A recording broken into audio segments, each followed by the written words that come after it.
I feel like I haven't been expressive enough when it comes to art, fashion, and colors.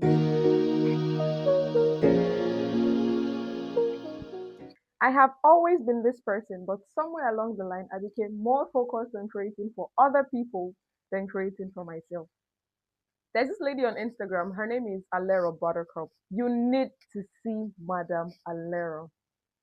This lady just practically exists and it somehow just gives me permission to be myself more. Understand, watching people like her just gives me the courage to want to put out more great content. She's not trying to fit into one box.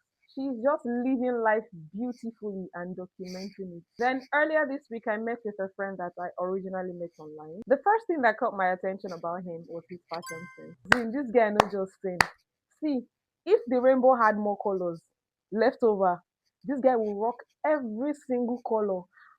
And somehow it will still look very good and put together. Like, what do you mean you have a yellow top on and a green pants?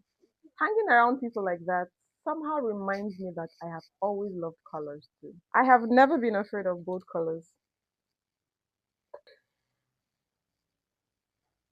I love odd shades. You know, that particular sunshade in the shopping area that nobody likes. That sunshade everybody says, oh my god, the hell is that? That sunshade where every normal girl not like bring her. Those are the kind of things I like. And when it comes to interior, I feel like my brain is even worse. I love homes that look like somebody intentionally left it unfinished. Our people go say incomplete story building. Bam, idiot. Nine. Like cement work. Maybe like say person do cement work for year now, but they not do am finish. That's the vibe. Earth tone, raffia, woodwork, vintage pieces, pillars everywhere. Let it look like a Roman goddess owns the house of which I am. Nature everywhere, minimalist but with a touch of soul.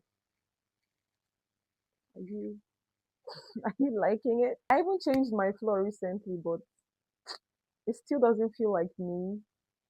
I can't explain it yet, but I know something is missing. And for every time I think about marriage and I want to pray, I just tell God, please send me a psycho wacko just like me, or send me a man that will just love me enough to allow me scatter the house. And he'll just be like, again, that's the only way it will work. Marriage is a very big decision that we just have to make at some point of our life. Like marriage. Like now this house I go dey with this person till I go poof. Oh. So the house just has to be comfortable. Naturally for me, I want my matrimonial home. Like I want the furniture in my matrimonial home to be unidentifiable. Like I would love it for you to come to my house and be like, ah, speaking energy, I beg, where I go sit down? Because you don't know where to be table for you. You don't know where to be chair for you. I'll come tell you, say, ah, you see that way be like concrete there and beside the window. That's the chair. I really look forward to catching that cruise. I want my matrimonial home to be a junkyard.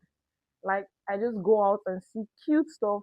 I buy and dump it in my junkyard, my matrimonial junkyard. You know, cute things. I have something. Let me show you something.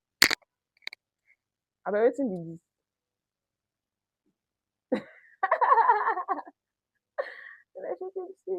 So I call him Tirobol. I named this guy Tirobol. So his name is Tirobol.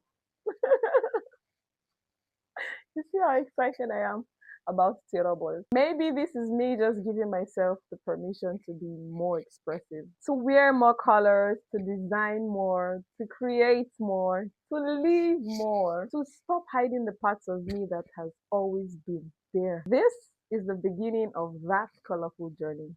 Stay with me.